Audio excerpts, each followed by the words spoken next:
What happened to all the passengers on the Bannon bus ride to hell? Did more of them survive than we see at the end of Jeepers Creepers 2? And where were they? Why did we see only a few of them at the end of the movie? What are the chances the ones we didn't see made it out alive? Was this a good way for the movie to end?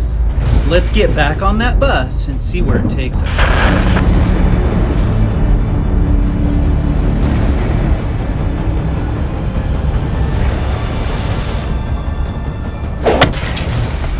What happened to all the kids on the high school bus in Jeepers Creepers 2? Did the creeper get all but 5 that we see at the end of the second movie? Why did the bus go to the game with more students than it returned with? As a result of many requests, this is the topic of the day.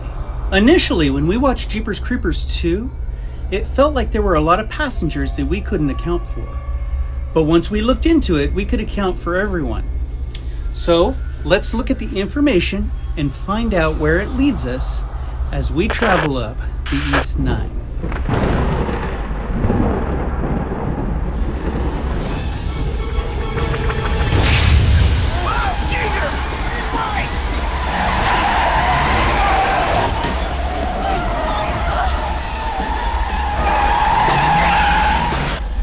Let's go over some facts. The Bannon High School bus left town for a basketball tournament with 16 students and 3 adults on board. How do we know? As the students flee from the bus across an open field, we count 13 runners. Dante was decapitated and Johnny stays on the bus. That adds up to 15. So how do we get 16? Do you know? Remember, Buddy stayed behind with family for an extra day. I got family up in Bolander. I might stay an extra day. I'm gonna miss you. So that totals 16 students who went to the game and 15 who returned. Before we account for everyone who was on that bus, we need to eliminate some people.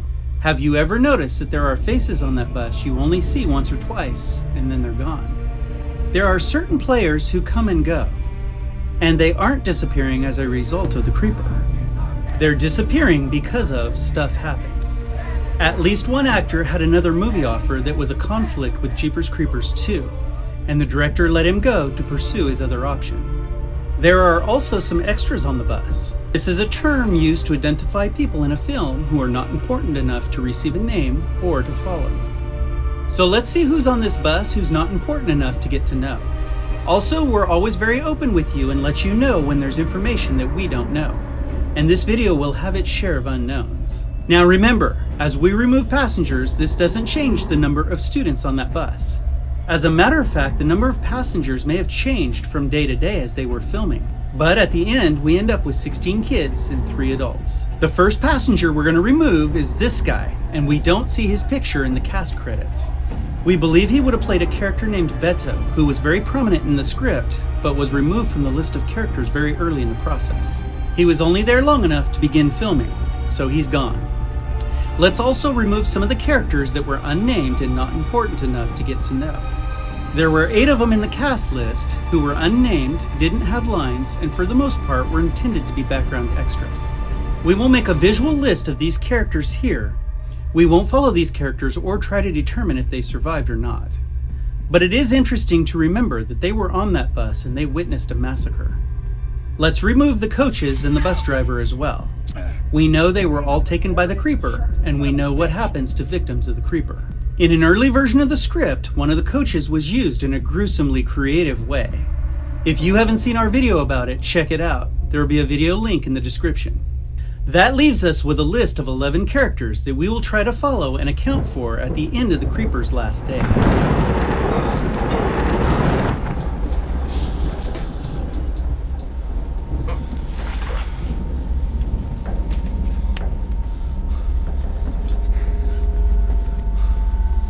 Scott Braddock, also known as Scotty. DeAndre Davis, also known as Double D. Dante Belasco. Jake Spencer. Kendall Ward. Johnny Young. Izzy Bowen.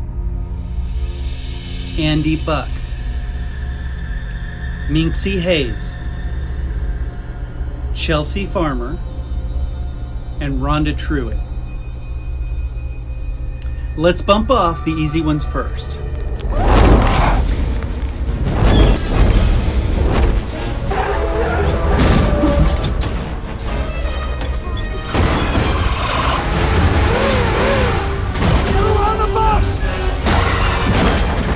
Dante Belasco. We all know what happened to poor Dante. He was the first young passenger to meet his demise. He was taken up by the creeper's wing and decapitated. His body ended up being left on the bus for the authorities to find, and his head was taken by the creeper to replace its own that was damaged. He's a part of the creeper now, and the creeper's a part of him. Dante didn't survive.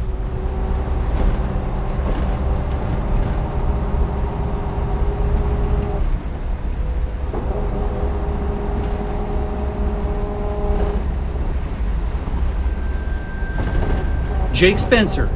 Jake Spencer was our second young victim, and also the previous owner of this jacket. A majority of the students exit the bus, leaving only Johnny Young behind, who decides that he's safer on the bus alone. Johnny is quick to shut the bus doors, and he won't reopen them. As the team sprints across the open field, the creeper throws a well-aimed creeper star that strikes Jake in the back of the head, bringing his basketball career to an end. Jake doesn't survive. Hello, is anyone out there? Hello, we have a serious problem out here. We need help right away. Can anybody hear me? Third on our list is Scott Braddock, who is known by his friends as Scotty. He's leading the pack as they run for their lives. It's no secret that Scotty is the fastest on the Bannon team and also the most self-concerned. He's critical of his friends for following him as they run. As he reaches a nearby tree for cover, one of the creepers' finely crafted custom knives slices through the air and pins Scotty's arm to the tree. Izzy is first on the scene to help, followed by Double D and Rhonda. They manage to free him, but he is grabbed by the creeper and taken high up into the moonlit sky. Scotty doesn't survive. Come on, Chelsea. Come on. Seems like a fucking shower curtain, man. Come on, let's go. Anybody? DeAndre Davis, also known as Double D, makes it to the end of the movie. He is launched out of the back of the truck that Izzy's driving as it flips, and he lands nearby in an open field. He has a badly damaged left leg, likely ending his basketball future.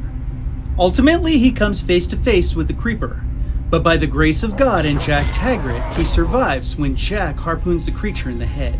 DeAndre Davis survives the day.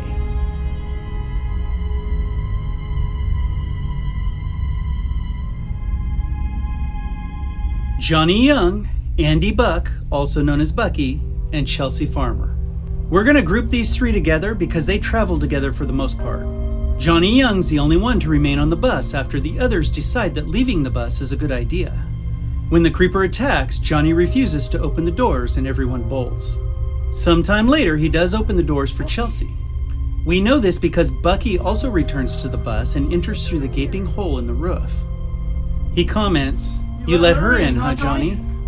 After Jack's standoff with the creeper, Johnny, Bucky, and Chelsea catch a ride with the Taggarts to the end of the last act. Johnny Young, Andy Buck, and Chelsea Farmer all get to witness Jack Sr. stabbing the creeper, believing he's killed it.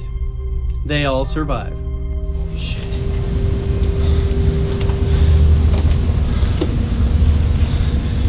He jammed it. We thought he was trying to come in. This brickhead thing was making sure we couldn't get out. Minky Hayes. Minky decided to break off from the group and travel alone, which was probably a very good idea. In this case, there's no safety in numbers. She was found by the Taggarts running around in the middle of a country road, and she caught a ride with them to the end of the last act. Minky survives. And it doesn't matter if we're hiding on this bus or if we're hiding under our beds. It'll find us. Rhonda Truitt. What happened to Rhonda? Do you remember? We last saw her riding shotgun with Izzy and Double D. D was riding in the back of the truck. As the creeper approached, Izzy knew it wasn't going to be a pretty scene, so he opened up the passenger door and shoved Rhonda out. They were moving at a high rate of speed, so she was probably badly injured, but Rhonda did survive and lived on to mourn the loss of her boyfriend.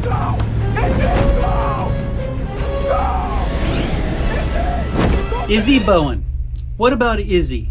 We last saw him driving the pest control truck right before the terrible accident with the creeper, causing the truck to flip end over end. As the mangled vehicle came to a stop, it caught fire and burned to the ground.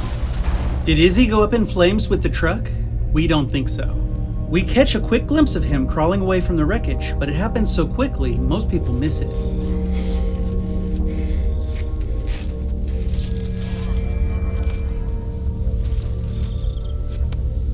For years now, people have asked themselves, is he or isn't he alive?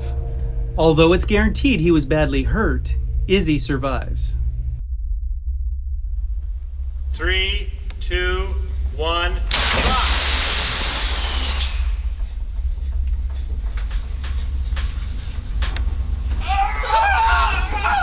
That leaves just one bus passenger unaccounted for. Do you know who it is? Where's Kimble? He's the only passenger that we don't have a record of, and there's no explanation for his disappearance. He wasn't a part of either major group that ran from the bus, yet he had lines and he was an important member of the team. And he's one of Dee's closest friends. There's a good explanation for this, and we're going to get to it, but for the moment we're going to mark him down as missing.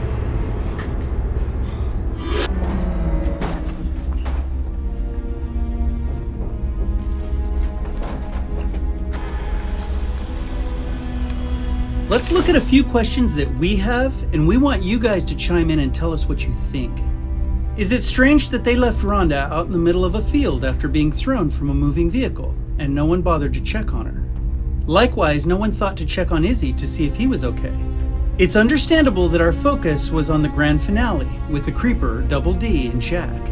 But after things subsided, we would like to have had someone think about Rhonda and Izzy, so that viewers would have some closure and a status of their well-being. We also can't help but to wonder how many loose ends the Creeper left before he ran out of time. Is his truck sitting in the countryside somewhere near with a lot of bodies in the back? Is Jake's body still laying in a field with a throwing star stuck in the back of his head? What would authorities find when they investigated the scene later? These are questions that we'll never have answers to, but we do have a resource that we can examine. Let's look at an earlier script and see if it might provide us with any answers. Now, there are many versions of a script before it becomes a movie. The version we're going to examine introduces a lady who comes up behind the bus and honks because the bus is in her way. She eventually becomes a victim of the Creeper, but that leaves a truck idling on the asphalt behind the bus. The entire team rushes to the truck to make their getaway. After a long physical debate about who's going to drive, Bucky ends up in the driver's seat. As they continue to struggle over control of the truck, Bucky punches it and lurches forward.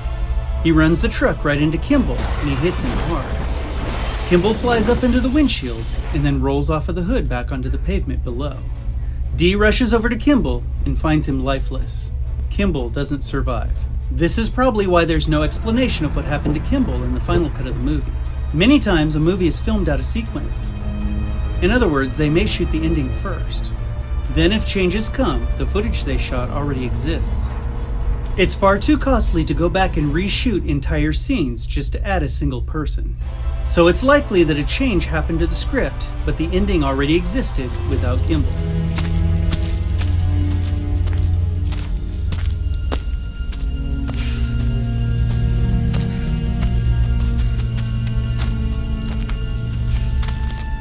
Now, what happened to all of the passengers who were taken? This becomes speculation, but knowing what we do about the Creeper and its hunting patterns, we know its truck was probably close.